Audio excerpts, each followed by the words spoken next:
So firstly, I would like to thank Dr. Lalit Verma, who's been very appreciative of this society and all our work, and Dr. Rohit Shetty, who could include me in this instruction course so that we could brief the young ophthalmologists. Then I would like to congratulate all the panelists who gave excellent talks about various things related to the bios. But there is one problem. Where are the bios? We have around 2,000 to 2,000 bios who attend these conferences. Bios I mean like less than at least 40 years who would get a lot of benefit from these talks. But there are only 50 people around there. And out of those 25 people, 20 to 30 people are my juniors who have just have come to see me and appreciate me. So the thing is that we need to reinvent. The talks are good, the subjects are good. We want to spread the message, but we need to think out of the box. How to bring those people out here? How to tell them what they need to learn, because they don't care actually. We have to change our style. We have to change our attitude towards them. We have to make them more comfortable. Let them ask questions. So make it more discussion side from them. So this has led me to start BioSI. It was the Young Ophthalmic Society of India. I started on December 31st, 2013. So it's been more than a year. It started on the pattern of the American Academy of Ophthalmology Bio Group and the ESCRS Bio Group, in which the basic motto is to address educational needs of the younger or new to the practice of ophthalmologists. So mostly it's between 35 years of age and communicating the concerns to the higher leadership. So our plan is not to go to the higher leadership, make our own conferences, make our own everything. So our point is to go to the higher leadership as a group and tell them what our concerns are, what our problems are, and try to incorporate that into the various organizations. And that is what we have been doing. We have been conducting various bio sessions with the help of Dr. Rajesh Sinha. We conducted an 8-hour bio session in the last DOS conference, which was for the very first time in any state society. Then Dr. Lalit Verma was very appreciative, and we could come to this meeting in separate bio sessions.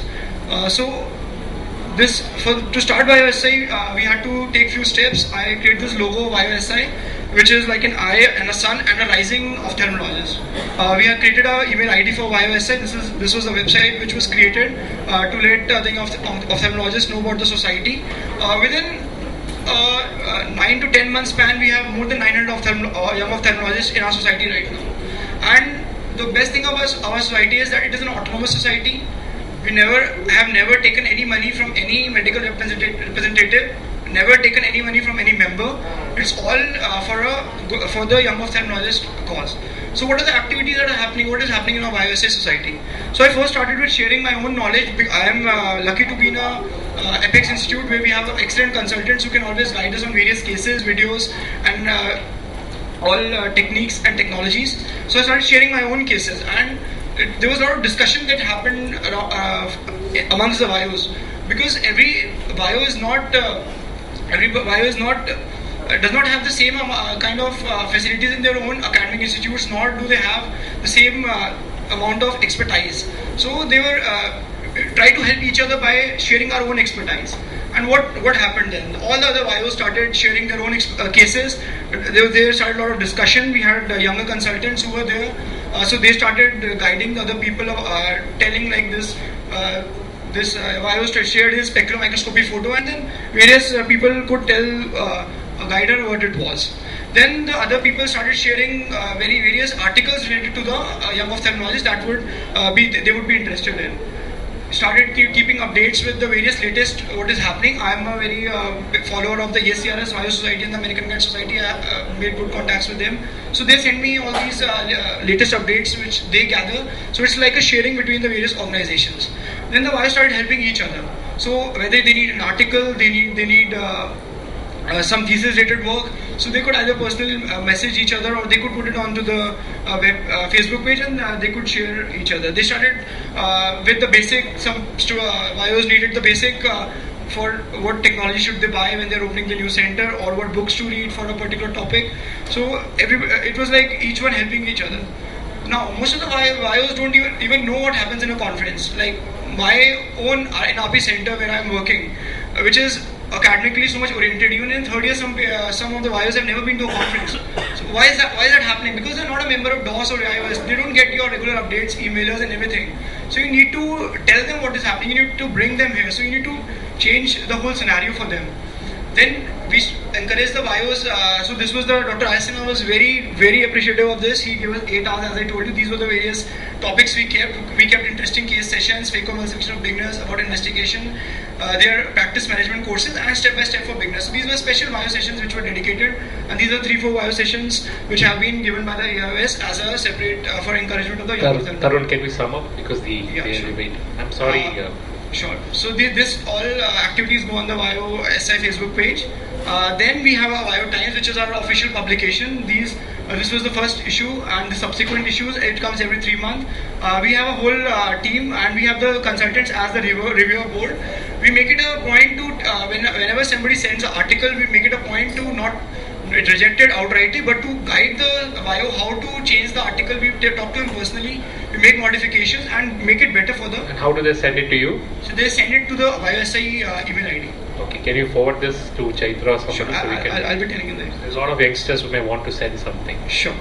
So then we have the residents diary, where the residents share their own experiences, which is really amazing to read. And then we have the research related how to avoid plagiarism, how to read a scientific paper, various fellowship experiences, what's latest in technology, learning from various experts. So we have been interviewing various experts around the globe, and they tell their personal experiences as well as professional experiences.